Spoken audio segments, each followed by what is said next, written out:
गुर प्यारी साध संगत जी, राधा स्वामी। सत्संग के वचन। श्री गुरु नानक साहिब से किसी ने सवाल किया कि महाराज, गुरु की क्या पहचान है और गुरु क्या देता है? गुरु साहिब ने फरमाया कि यह शरीर परमात्मा से मिलने का घर है। इस घर के अंदर से उस घर का रास्ता है जहां हमें हमेशा रहना है। यह शरीर तो बस किराए का मकान है। कहते हैं जो महात्मा हमें इस घर के अंदर उस मालिक का घर दिखाए वह सतगुरु है। त्रिलोकी फना है, जो सचखंड है वह फना नहीं होता। प्रलय में ओम तक की सृष्टि ढह जाती है और महाप्रलय में सोह तक ढह जाती है। सचखंड कहो, सतलोक कहो या मकामे हक कहो, यह वह देश है जहां न प्रलय जाती है न महाप्रलय जाती है। इसीलिए संतों ने सचखंड को अपना इष्ट रखा है। जब हम सतगुरु के पास जाएंगे वह कहेगा, तेरे अंदर 5 शब्द, 5 कलमे, 5 नोकतें बज रही हैं। अपनी सूरत को उनके साथ जोड़ दे, उनमें कशिश है। वे सहस्दल कवल से शुरू होकर सचखंड में जाकर खत्म हो जाती हैं। क्षत्रिय हो या ब्राह्मण या कोई और कौम, मजहबों का सवाल नहीं। क्षत्रिय हो या ब्राह्मण या कोई और कौम, यहाँ कौमों मजहबों का सवाल नहीं। हमें तो इल्म लेना है, रास्ता लेना है। हमें उसके साथ कोई रिश्ता नाता तो करना नहीं। कबीर साहिब मुसलमान जुलाहे थे। राजा बीर सिंह उनके सेवक थे। गुरु रविदास जी जूते गांठते थे। मेवाड़ के राजघराने की मीराबाई और राजा पीपा जैसे क्षत्रिय राजपूत उनके सेवक थे। सो जो इन 5 शब्दों का रास्ता देता है वह सतगुरु है। इसके अंदर करोड़ों दरिया, करोड़ों पहाड़, करोड़ों सूरज, करोड़ों चांद हैं। खुद खुदा इसके अंदर है। ब्रह्म पार ब्रह्म इसके अंदर है। जो पर्दा खोलकर हमें वहां पहुंचा दे वही कामिल मुर्शद है, वही पूरा गुरु है। इसके अंदर मीठी से मीठी, प्यारी से प्यारी रागिनी हो रही है। जो रूहानी मंडलों पर गए, चाहे वे हिंदू धर्म को मानने वाले हों चाहे इस्लाम को मानने वाले, सभी ने यह लज्जत ली। मौलाना रूम साहिब कहते हैं कि औलिया अल्लाह को वह राग बड़ा प्यारा लगता है। मौलाना रूम कहते हैं, मैं उस अजब बांग को हर वक्त सुनता हूँ। कहते हैं कि इस नगमे को बड़े भाग्यशाली लोगों के सिवाय और कोई नहीं सुन सकता। हजरत मोहम्मद साहिब कहते हैं कि खुदा की आवाज़ हर वक्त मेरे कानों में आ रही है।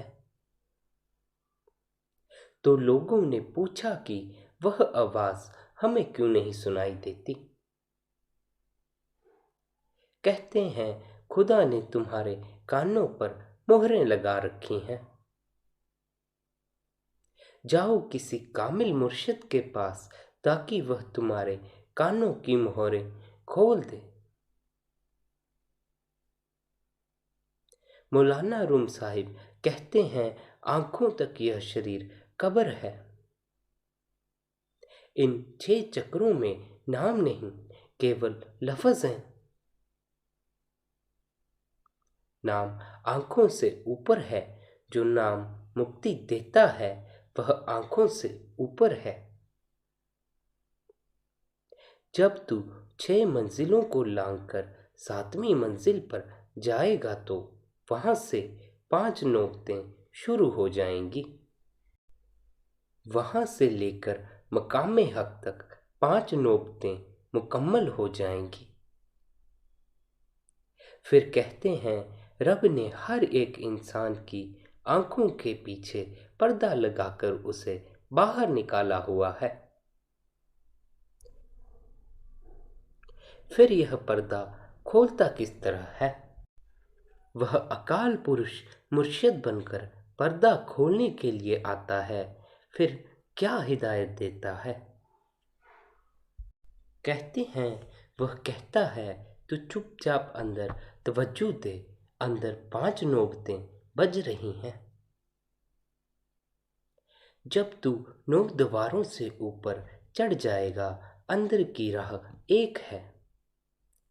हाथ, कान, नाक, मुंह एक हैं। हम 6 चक्रों की कब्र में बैठे हुए हैं। हमारी अलग अलग भाषाएं हैं, अलग अलग लफ्ज हैं। जब आप अंदर जाओगे, वहां कोई लफ्ज नहीं। वह अलिखित कानून और अनबोली भाषा है। जो जो कामिल फकीर अंदर गए, उनकी राह एक है, चाहे वे किसी भी कौम के क्यों ना हो। वह कुल मालिक इसके अंदर है, बाहर न किसी को मिला है, न किसी को मिलेगा। हमारी किताबें कहती हैं, कुरान शरीफ कहता है कि खुदा शाहरग से नज़दीक है। हम उसे मंदिरों, मस्जिदों और दूसरे धर्म स्थानों में ढूंढते हैं। अगर कोई सच्ची मस्जिद है तो यह हमारा शरीर है, जिसमें खुदा मिलता है। वह हमारे अंदर है। सच्चा गुरुद्वारा, सच्चा ठाकुर द्वारा हमारे अंदर है। वहां हर वक्त बांग हो रही है, कभी बंद नहीं होती। जब आप मर जाओगे तब बंद होगी। सतगुरु से राह लेकर 9 द्वारों को छोड़कर 10वीं गली खोल लो। सुषुम्ना के रास्ते से होते हुए तारा मंडल, सूरज, चंद्रमा को लांघ जाओ। जब सुषुम्ना में प्रवेश करोगे तब राग सुनाई देगा। बाहर के बाजे तो 2 घंटे 4 घंटे बजकर बंद हो जाते हैं, मगर जो बाजे तुम्हारे अंदर हैं वे कभी बंद नहीं होते। जब मौत आएगी तब बंद होंगे। फिर कहते हैं कि जब वह राग सुनेगा तो काम, क्रोध, आशा, मनसा सभी मर जाएंगे। उन रागों का नमूना बाहर है नहीं, वे अखत हैं। उनको सुनने से इंद्रियां भी अपने भोगों को छोड़ देती हैं। यह हालत कब पैदा होगी? कहते हैं, जब तू सुषुम्ना से होकर पार ब्रह्म में पहुंच जाएगा। यहां पहुंचकर इसकी आत्मा के ऊपर से स्थूल, सूक्ष्म और कारण तीनों शरीर उतर जाएंगे। मन, माया, काम, क्रोध, लोभ, मोह, अहंकार और तीनों गुण दूर हो जाएंगे। जब सारे पर्दे उतर गए, आत्मा नंगी हो गई।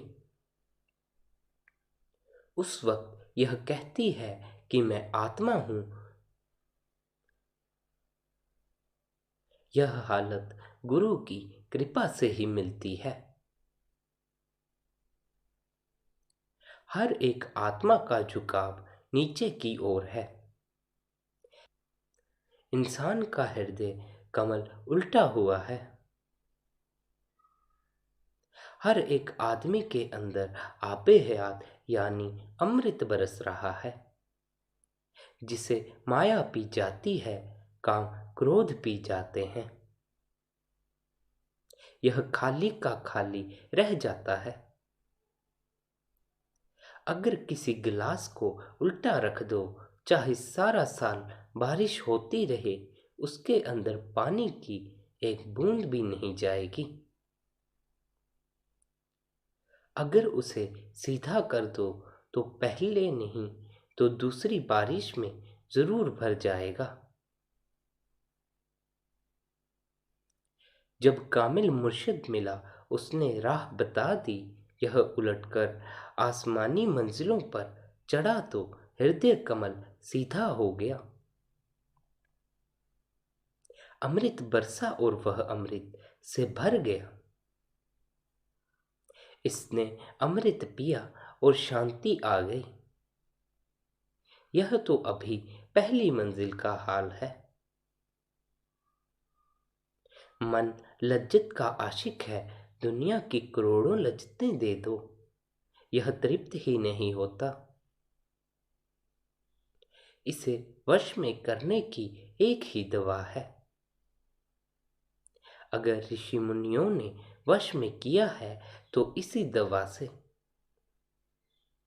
अगर संतों ने वश में किया है तो इसी दवा से। वह दवा क्या है? नाम अमृत। जब मन को अमृत की लज्जत मिली, दुनिया की लज्जतों को इस्तीफा दे दिया। मन कैद हो गया, इंद्रियां वश में आ गई। आत्मा अकर्ता और अभोक्ता है। यह खुद न कर्म करती है न भोगती है। इसका एजेंट कौन है? मन। जब मन काबू में आ गया, आत्मा आजाद हो गई। कहते हैं सतयुग में भी यही दवा थी, त्रेता में भी यही, द्वापर में भी यही और कलयुग में भी यही दवा रहेगी।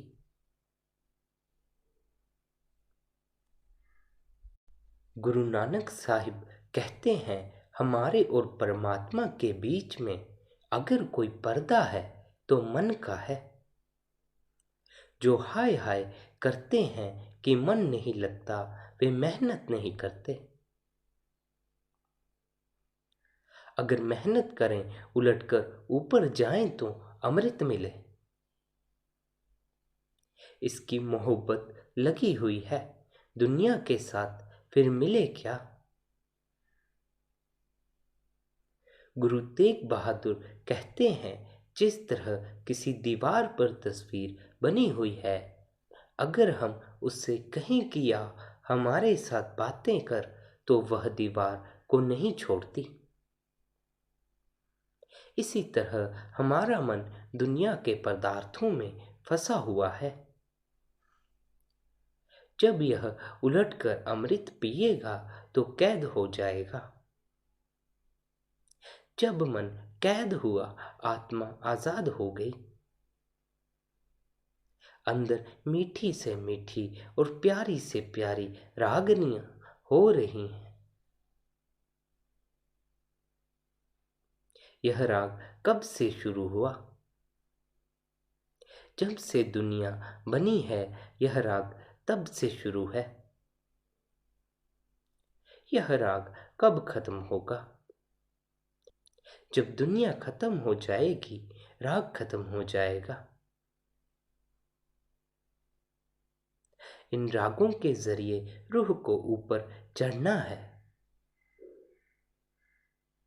कहते हैं कि पांचों धुनें 5 शब्द हैं। जब ये पांचों एक हो गए, हम अपने घर पहुंच गए। हमें सिमरन करके 9 द्वारों को खाली करना है। जब 9 द्वारों को खाली करके सूरज, चंद्रमा और तारामंडल को लांघकर हम तुरिया पद में पहुंचेंगे, तो वहां पहला शब्द सुनाई देगा। दूसरे देश में दूसरा शब्द, तीसरे देश में तीसरा। हमें पहले शब्द को पकड़कर दूसरे देश में पहुंचना है, दूसरे शब्द को पकड़कर तीसरे देश में, तीसरे शब्द को पकड़कर चौथे देश में, और चौथे देश को पकड़कर हमें 5वें देश में पहुंचना है।